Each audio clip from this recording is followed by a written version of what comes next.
નમસ્કાર વિદ્યાર્થી મિત્રો, આજે આપણે વાસ્તવિક સંખ્યાઓના બે પ્રકાર સમમેય અને અસમમેય સંખ્યાઓ એનો ડિટેલમાં અભ્યાસ કરી અને એમાં શાંત દશાંશ, અનંત દશાંશ, અનંત આવૃત દશાંશ અને અનંત અનાવૃત દશાંશ, શાંત, અનંત આવૃત અને અનંત અનાવૃત દશાંશ આ કોને કહીશું અને એના દાખલા આજે સમજીશું. તો આજે ખાસ ધ્યાન રાખજો, જે પરીક્ષામાં તમારે પૂછાય છે.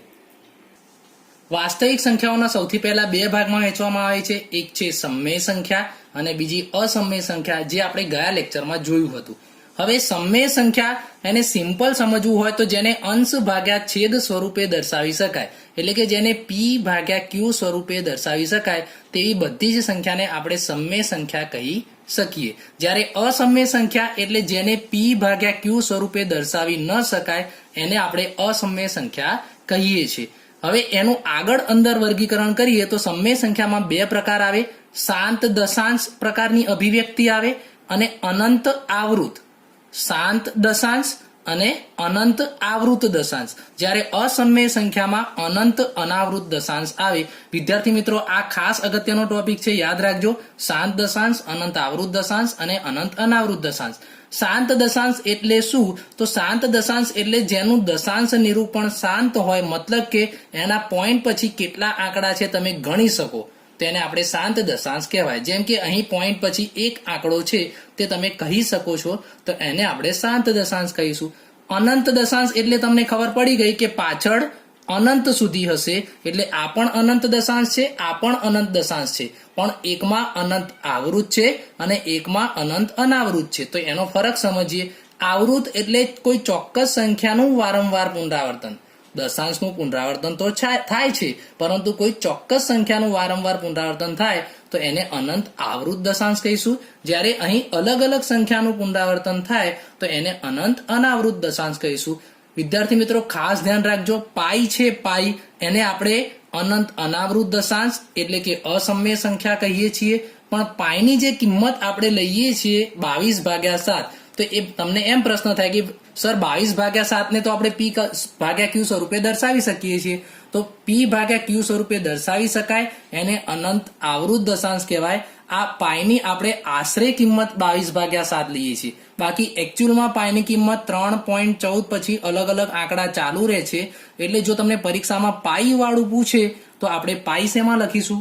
અસમમેય સંખ્યા. પણ જો પાઈના જગ્યાએ 22/7 લખે તો એને આપણે અનંત આવૃત દશાંશ લખીશું. હવે તમને આનું અત્યારે કઈ કામ છે નહીં, અત્યારે આપણે શાંત દશાંશ અને અનંત આવૃત દશાંશનું કામ છે. તો તમને એટલું તો ખબર પડી ગઈ કે તમને જે રકમ આપી હોય એ તમને p ભાગ્યા q સ્વરૂપે આપી હોય તો એમાંથી કાં તો એ શાંત હોય કાં તો અનંત આવૃત હોય. તમને જે રકમ આપી હોય એ p ભાગ્યા q સ્વરૂપની હોય તો એમાંથી કાં તો એ શાંત હોય તો કાં તો એ અનંત આવૃત હોય. તો કઈ રીતના ખબર પડશે? તો જેના છેદમાં એકલા બગડા અને પાંચડા જ આવતા હોય. ખાસ યાદ રાખજો, જે દશાંશના છેદમાં એકલા 2 અને 5 એ બંનેમાંથી જ કઈ હોય, બીજો કોઈ આંકડો ન હોય તો એને આપણે શાંત દશાંશ કહેવાય. એટલે કે જેનો છેદ આપણો આ જે છેદ q છે એ q કયા સ્વરૂપનો હોય? 2 ની m 5 ની n, એટલે કે 2 અને 5 ઉપર mn ના જગ્યાએ ગમે તેટલા બગડા કે પાંચડા એક સંખ્યા બતાવે છે, તો 2 અને 5 જ આવતા હોય તો એને હંમેશા શાંત દશાંશ કહી શકાય. જ્યારે અહીં છેદમાં જુઓ બગડો કે પાંચડો છે નથી, p ભાગ્યા q સ્વરૂપે તો છે જ ને, પણ બગડો કે પાંચડો નથી, તેથી એને આપણે અનંત આવૃત દશાંશ કહીશું. હવે આપણે સ્વાધ્યાય 1.3 જોઈએ. 1.2 માં આકૃતિ વાળું છે એટલે એ ટોપિક આપણે બાકી રાખ્યો છે, એ પછી આપણે દોરીને તમને સમજાવીશું. સ્વાધ્યાય 1.3, નીચેની સંખ્યાઓને દશાંશ સ્વરૂપમાં લખો. દશાંશ સ્વરૂપમાં એટલે પોઈન્ટ સ્વરૂપમાં લખો ભાગાકાર કરીને, અને તે કેવા પ્રકારની દશાંશ અભિવ્યક્તિ છે તે જણાવો. હવે તમે વિચારી શકો છો કે આ p ભાગ્યા q સ્વરૂપે રકમ આપેલી છે, p ભાગ્યા q સ્વરૂપે બંને રકમ આપેલી છે, તો પછી એ અનંત અનાવૃત દશાંશ તો આવશે નહીં. અનંત અનાવૃત દશાંશ આપણે આ લાસ્ટમાં જોયું હતું એ તો આવશે નહીં, પરંતુ કયા બે માંથી આવશે? કાં તો શાંત દશાંશ, અનંત અનાવૃત દશાંશ નહીં હોય, કાં તો શું હશે? શાંત દશાંશ, કાં તો અનંત આવૃત દશાંશ હશે. હવે આપણે જોઈએ કે કયા પ્રકારની અભિવ્યક્તિ છે. તો આપણે અહીં ખાલી સાદુરૂપ આપો તો પણ ખબર પડી જાય કે 36/100 નો મતલબ શું થાય? ધારો કે 10 નો મતલબ એવો થાય કે એક બગડો અને એક પાંચડો. તો 100 નો મતલબ શું થશે? 2 બગડા અને 2 પાંચડા. ધારો કે 1000 હોય તો 3 બગડા અને 3 પાંચડા. તો 100 નો મતલબ એવો થયો કે 2 2 વખત છે અને 5 2 વખત છે. તો આના છેદમાં એકલા 2 અને 5 જ છે કે નહીં?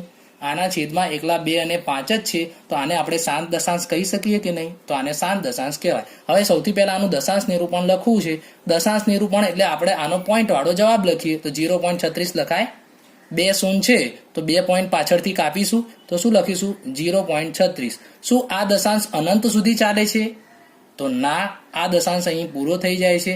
તમે આના પોઈન્ટ પછી આંકડા ગણી શકો છો. કેટલા આંકડા છે પોઈન્ટ પછી? 2 આંકડા છે. એટલે કે આ કયા પ્રકારની અભિવ્યક્તિ છે? તો આ શાંત દશાંશ પ્રકારની અભિવ્યક્તિ છે. હવે બીજી રકમ જોઈએ. રકમ જોઈને જ તમને ખબર પડી જશે આ કયા પ્રકારની અભિવ્યક્તિ લખીશું.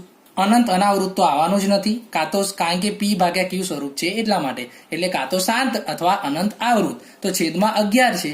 11 એટલે બગડા અને પાંચડા સ્વરૂપનું નથી. તો એને આપણે શું કહીશું? અનંત આવૃત. હવે આપણે જોઈએ કઈ રીતના અનંત આવૃત થાય છે. હવે એક ખાસ સમજો કે 1 અને 11 નો ભાગાકાર કરવા માટે ઉપરની જે રકમ છે એ અંદર લખવાની હોય અને નીચેની રકમ વડે ભાગાકાર કરવાનો હોય.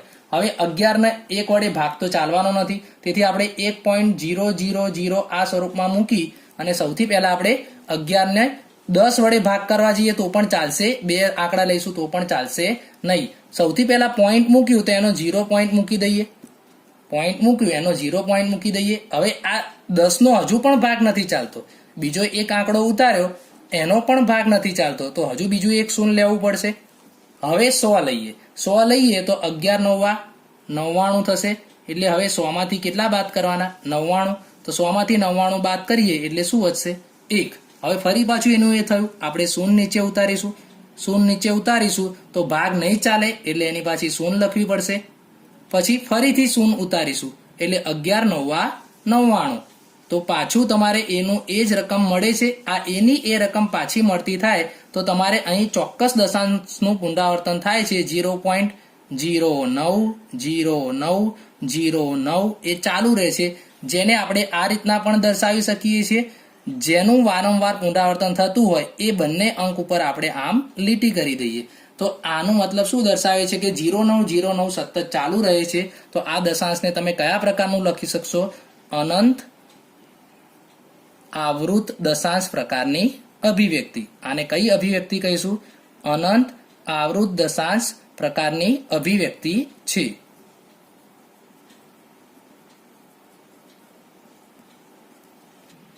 અહીં સૌથી પહેલા મિશ્ર અપૂર્ણાંક આપ્યો છે તો એને આપણે સૌથી પહેલા સાદા અપૂર્ણાંકમાં લખી દઈએ. તો 8 ચોક 32, 32 ને 1 33 થશે. એટલે 33 ભાગ્યા 8 આવશે.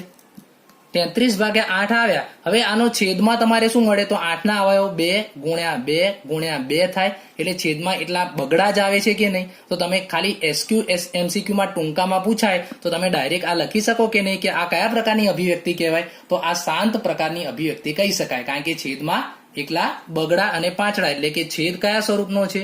તો છેદ 2m 5n સ્વરૂપે છે. તેથી આન્સર તો તમને મળી ગયો કે કયા પ્રકારની છે? શાંત દશાંશ. આ રીતના તમને બધા શોધતા આવડશે કે નહીં? કાં તો શાંત હશે કાં તો અનંત આવૃત હશે. હવે આ 33 અને 8 નો શું કરીશું? ભાગાકાર. તો સૌથી પહેલા તો 8 ચોક 32 થશે. હવે 1 નીચે ઉતારીએ તો ભાગ ના ચાલે એટલે આપણે અહીં શૂન્ય મૂકીશું અને પોઈન્ટ મૂકીશું. હવે 8 એકા 8 આવશે. 2 શૂન્ય મૂકીશું. 8 દુ 16 આવશે. 4 શૂન્ય મૂકીશું. 8 પંચા 8 પંચા શું આવશે? 40. એટલે હવે છેલ્લે શૂન્ય આવી ગયા. ખાસ ધ્યાન રાખજો, શાંત દશાંશ છે એટલે છેલ્લે તમારે કોઈ પણ એક સમયે શેષ શૂન્ય આવી જ જશે. જ્યારે શેષ શૂન્ય આવે એટલે અહીં તમારી અભિવ્યક્તિ પૂરી થઈ જાય છે. તો 4.125 એટલે પોઈન્ટ પછી કેટલા આંકડા છે? પોઈન્ટ પછી તમે આંકડા ગણી શકો છો કે નહીં? કે 1 2 અને 3 આંકડા છે. તેથી એ કયા પ્રકારની અભિવ્યક્તિ છે? તો એ શાંત દશાંશ પ્રકારની અભિવ્યક્તિ છે. હવે ચોથો દાખલો તમને ચોથો, પાંચમો અને છઠ્ઠો હોમવર્કમાં આપું છું. તમને સમજણ પડી ગઈ છે. સૌથી પહેલા રકમ જોઈને તમે આ લખી શકો છો કે આમ તો આ જવાબ છેલ્લે લખવાનો છે, પરંતુ આપણે અત્યારે લખી શકીએ કે નહીં કે આ કયા પ્રકારની છે? તો અનંત આવૃત પ્રકારની. તો કેમ? કારણ કે એનો છેદ માં 13 છે એટલા માટે. આ પણ તમે સમજી શકો છો કે છેદમાં કેટલા છે 11, એટલે આમાં પણ કઈ આવશે અનંત આવૃત પ્રકારની. આમાં છેદમાં 400 છે તો 400 માં તમે 4 ગુણ્યા 100 લખી શકો કે નહીં? 4 ગુણ્યા 100, 100 એટલે તે બગડા અને પાંચડા થઈ ગયા, અને 4 માં પણ 2 ગુણ્યા 2 જ આવશે, એટલે કે આ કયા પ્રકારની અભિવ્યક્તિ આવશે? શાંત દશાંશ. આ ત્રણે તમે હોમવર્કમાં કરી શકો છો. આ દાખલામાં ખાલી તમે એ ધ્યાન રાખજો કે ભાગાકાર કઈ રીતના કરશો. 400 વડે તમને ભાગાકાર કદાચ ઓછો ફાવે તો સૌથી પહેલા 329 નો 4 વડે ભાગાકાર કરી દઈશું, અને 329 નો 4 વડે ભાગાકાર કર્યા પછી જે જવાબ આવે એમાં હજુ આગળ બીજા 2 પોઈન્ટ 100 ના 2 શૂન્ય છે, એટલે 2 પોઈન્ટ કાપી દઈશું, એટલે તમને આન્સર મળી જાય. એટલે ખાલી 329 નો 4 વડે ભાગાકાર કરો તો પણ ચાલે, અને જો 400 વડે ભાગાકાર કરતા આવડે તમને, જેમ આપણે પહેલા દાખલામાં 0.00 મૂકી કરી તો પણ ચાલે, જે કરો એ.